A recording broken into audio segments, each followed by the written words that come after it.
All right, this is Lessons of Music for Christians, video number 4.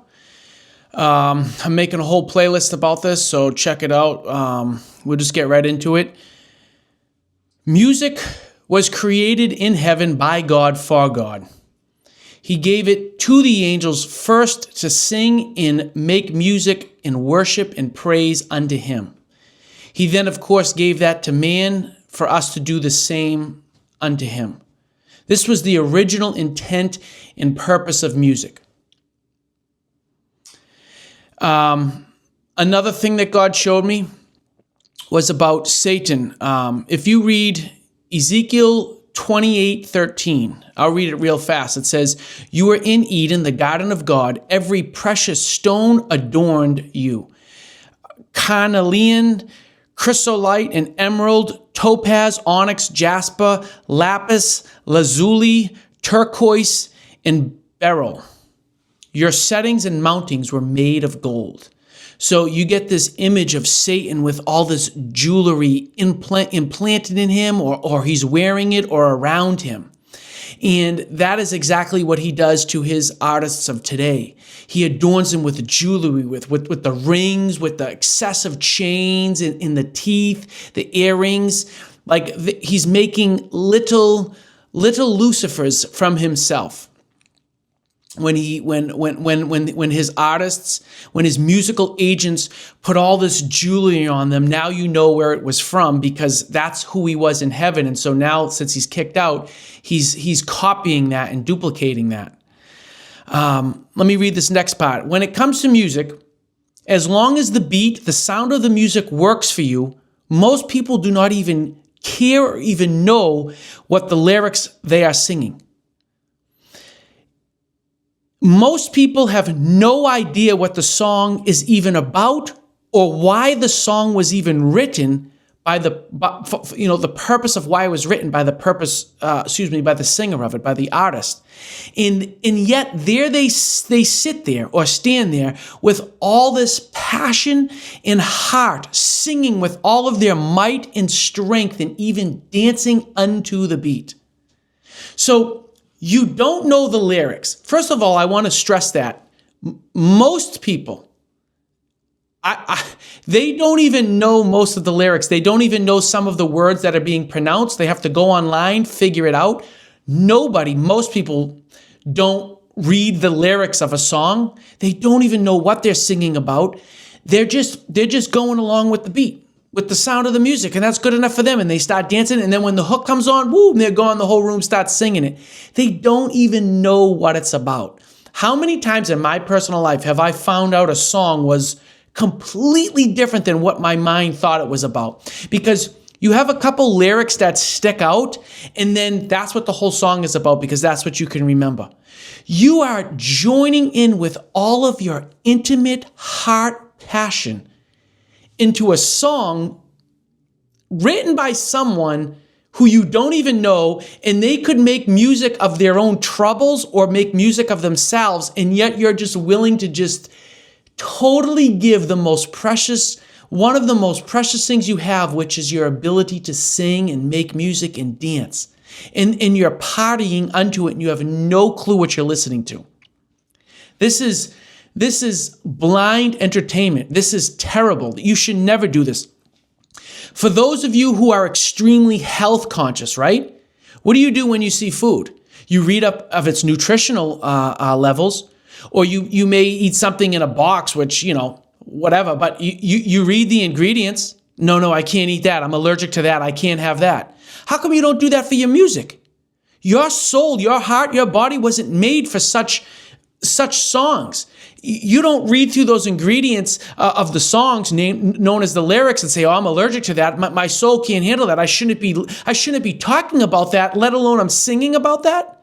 How's about you take a song, take the music out, get the lyrics and arrange them in such a way so that it's a speech, stand in front of people, the same people that may even listen to that song, and just read that. I guarantee most of the room will be appalled. Don't sing it. Just read it blank, as if you were reading words. Most people, I guarantee, would be like, "What is that?" They'd be shocked. I did that one time. I was teaching like a teenage group in I took some of the songs and I took some of the lyrics and I read it to them.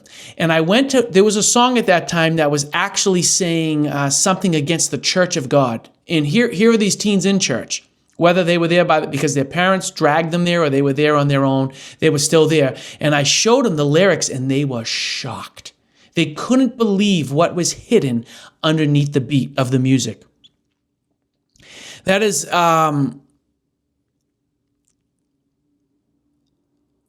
it's so bad. You turn the song on and you're good to go with it. Most music is worshiping or praising something.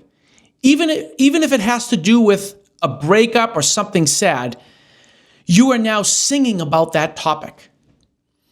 So someone wrote a song about someone breaking up with them or some emotional love pain, and now you're singing about it? I want you to understand what singing really is. It's not intimate, but it's intimate in a different way. It's one of probably the most passionate thing you could choose to do. Because it's not just talking, like you can write out poetry and then talk it with such passion, but then when you sing it and you put instruments behind it, it takes it to the highest level. And you are willing to take such a passionate, full body, heart, emotional thing and sing about some breakup or pain. You know, most people who write those songs are writing it about experiences they had. Now you're singing about some stranger's love hurt. Like, what are you doing? This is how wild and crazy music has gotten. And it's so terrible for you as a person. This is not what you were made to do. And this is not what music was made to do. Music by nature is an intensifier. Try watching a movie without it. Music is great to intensify your worship for God, its original intention. Watch a movie and pretend there's no music. Okay? You can see immediately the effects that it has. Now, I want you to do some talking and then put a little soundtrack on behind you and see how that just changes the entire tone and passion of the room, of the environment. That's the nature of music. It's an intensifier by nature. That's why God gave us music, to intensify our worship, our praise, our exaltation unto Him from our hearts. Music cannot worship. It only serves to intensify your worship or praise. This is why when you don't know what you're singing about, and then you throw music behind it, it only intensifies it even more to the highest levels of intensity. And then you're singing about it. Music is a very intimate creation. This is why it was made for worship, which is being intimate with Christ. By choosing to listen to a particular song, you are glorifying its message and praising the events of the song, of what it's written about. Be aware of what you choose to listen to. It is not just the sound, but it is attaching itself to you and most often doing harm rather than good. I really want you to concentrate on what I said, because it's the truth. I have lived this life just like you guys have, and I have been a partaker of secular music or non-Christian music. I had thousands of songs. Now we're going back many years, all the way back to 2005 when I walked away from music. I know all about it. I myself have musical talents and gifts that God has given me. So I know about the music world. I've been on a worship team for 10 years. I know I've been in this environment. I know what that music can do of the world. I know how much it influences your thoughts, your patterns, your speech. I mean, it's the only thing on earth that groups of people come together and jump up and down and dance to. And music is a universal language. But It's like food. There's junk food and there's healthy food. The music for Christ, that's healthy food. The music of the world, that's junk food for you. And it's destroying you. It's sad, but the secular music industry is completely hijacked by the devil. Okay, I'm going to say some stuff that you may have never heard. It's called Baphomet, Baphomet, Baphomet, and Baphomet Illuminati. Those are the three demons that control the music industry. And the ones that control those three demons, the name of that demon is called Sophia.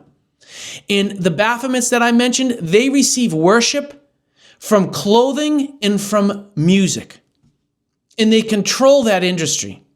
And unless you submit to their ordination, unless you submit to their will, then you don't have a place in the music industry. And those who are there and have that power and fame and money and skill and talent, they've sold themselves out knowing what some of them don't know that it's Satan.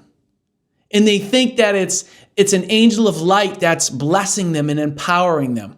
I tell you now, it's not the truth.